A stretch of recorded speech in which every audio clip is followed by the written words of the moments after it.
하나님께서 우리에게 주시는 말씀은 예레미야 23장 말씀입니다. 예레미야 23장 1절로 4절까지 말씀입니다. 예레미야 23장 1절부터 4절까지 말씀, 제가 먼저 한 절 읽고 한 절씩 교독하겠습니다. 예레미야 23장 1절입니다. 여호와의 말씀이니라. 내 목장의 양떼를 멸하며 흩어지게 하는 목자에게 화 있으리라.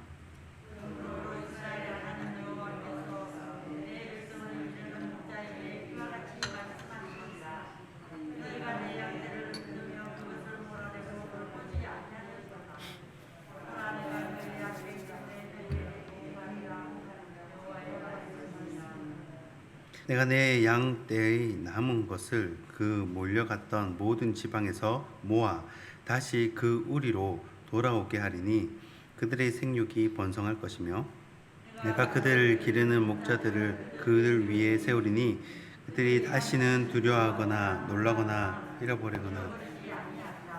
여호와의 말씀이니라. 아멘. 하나님의 말씀입니다. 오늘은 예레미야 13번째 시간입니다. 하나님을 기쁘시게 하는 목자라는 제목으로 하나님 말씀 나누도록 하겠습니다. 오늘 말씀은 하나님께서 예레미야를 통해서 이스라엘의 지도자들 그리고 선지자, 제사장들을 책망하는 내용입니다. 목장에 있는 양떼를 멸하고 흩어지게 했다라는 것입니다. 자, 2절에는 양떼들을 몰아내고 있는 양도 돌보지 않았다라고 그렇게 기록을 합니다. 그래서 책망을 하시는데 너희들이 한 악한 행동에 보응을 하겠다라고 말씀을 하십니다.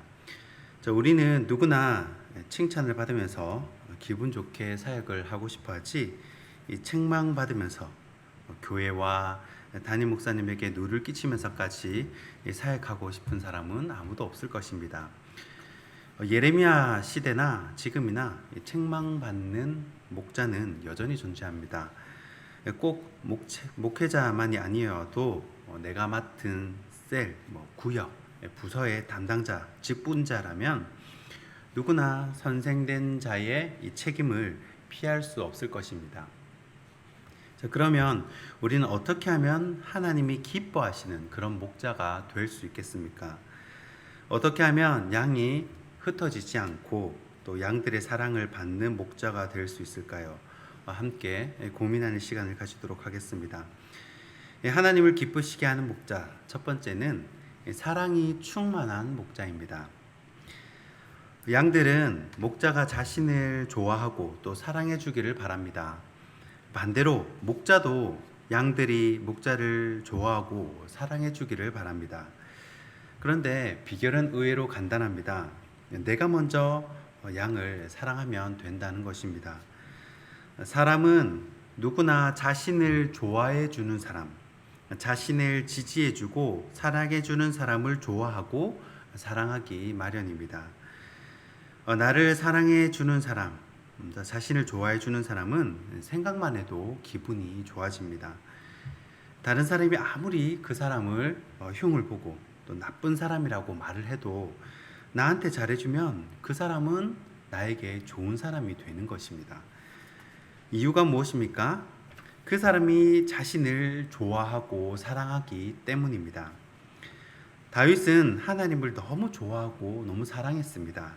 그러니까 하나님도 다윗을 특별하게 생각하고 사랑하십니다. 잠언 8장 17절 말씀에도 나를 사랑하는 자들이 나의 사랑을 입는다라고 기록을 합니다. 목자와 양 사이도 마찬가지입니다. 뿐만 아니라 모든 인간관계에서도 통용이 된다고 생각을 합니다.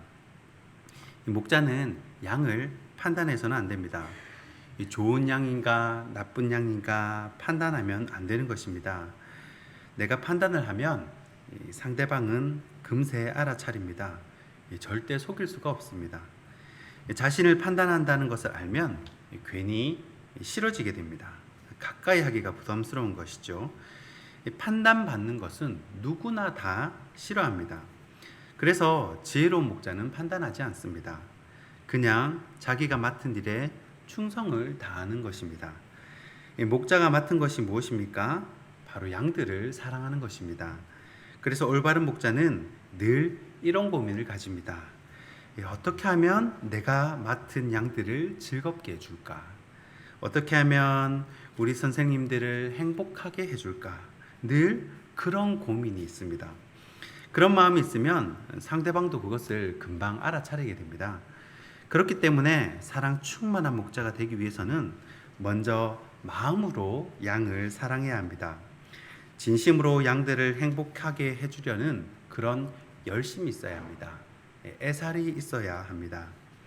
그 다음으로는 말로 표현을 하는 것입니다. 말로 표현하는 것은 마음으로 좋아하는 것보다 훨씬 효과가 뛰어납니다. 그리고 마지막으로 행동으로 옮기는 것입니다. 양을 사랑하는 마음을 행동으로 보여주고 대접하고 섬기면 양들은 모두 목자를 좋아하게 된다는 것입니다.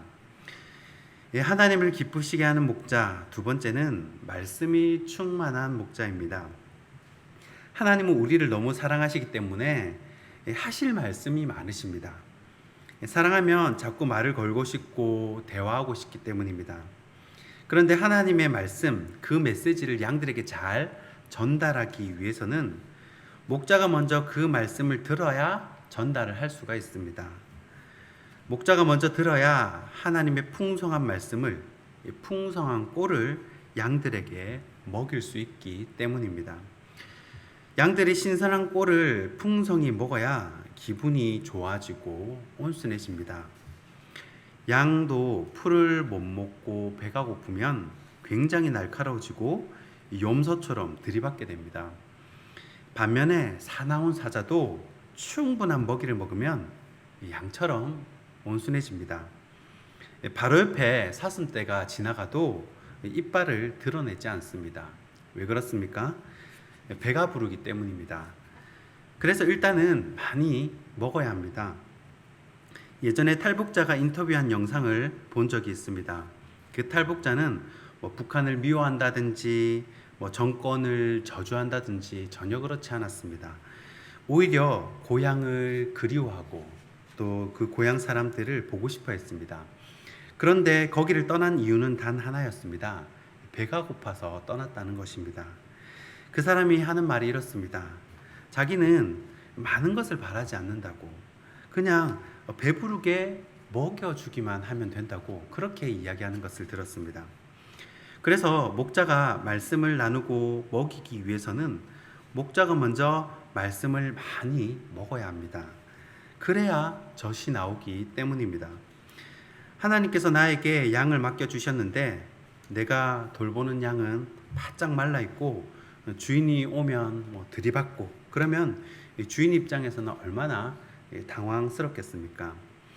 하나님은 우리를 가정의 목자, 또 교회의 목자, 직장의 목자로 세워주셨습니다. 그들에게 풍성한 꼴을 주기 위해 먼저 말씀으로 내 안을 가득 채우는 저와 여러분이 되길 소원합니다. 하나님을 기쁘시게 하는 목자, 세 번째는 은혜가 충만한 목자입니다. 양들은 은혜가 충만한 목자를 좋아합니다. 왜냐하면 자신들의 심령이 메말라 있기 때문에 은혜가 충만한 목자를 만나면 은혜의 단비를 맛볼 수 있기 때문입니다. 우리가 은혜 충만한 목자가 되는 방법이 몇 가지 있는데, 첫 번째는 말씀을 통해서 은혜를 받을 수가 있습니다. 그리고 두 번째는 기도를 통해서 은혜를 받을 수가 있고요. 세 번째는 은혜를 받은 사람을 통해서 은혜를 누릴 수가 있습니다. 그래서 은혜 받은 사람을 만나면 이 언어부터가 다릅니다. 간증이 나오기 때문에 그렇습니다. 제가 중학교 시절에 참 존경하고 따르던 친구 어머님이 계십니다. 지금은 서울로 이사 가셨지만 그분하고 대화를 하면요, 모든 것이 감사입니다. 말에 품격이 느껴지는 분이셨습니다. 그래서 똑같이 주일에 교회 다니고 성도들을 만나도 그 권사님, 그분이 이 교회 복도를 지나가면 저는 그렇게 좋았습니다. 보기만 해도 은혜가 되었고 또 그분 한 말씀에 힘을 얻고 그랬습니다. 그래서 관계를 맺어도 은혜 받은 사람과 만나려고 애를 써야 합니다. 이 돈을 벌려면 워렌 버핏 같이 부자를 만나고 싶어 합니다. 이 워렌 버핏과 점심 한 끼 먹으면서 조언을 듣는 것이 이 47억이라고 합니다. 이 중국의 한 사업가는 54억을 내고 워렌 버핏과 저녁을 먹었다고 합니다. 마찬가지로 내가 메말라 있을 때 은혜를 누리려면 은혜 받은 사람을 만나야 한다는 것입니다. 은혜 받은 사람을 통해 은혜 받는 것도 굉장히 좋은 은혜 받는 방법 중에 하나가 될 수 있습니다. 기도를 통해 은혜 받는 것도 정말 좋은 수단이 될 수 있습니다. 하지만 간혹 너무 주관적으로 해석을 한다든지 신비적인 요소를 강요하게 되면 관계가 조금 어려워질 수가 있습니다. 또 하나 말씀을 통해 은혜 받는 것은 가장 건강한 안심이 되는 튼튼한 은혜의 삶입니다.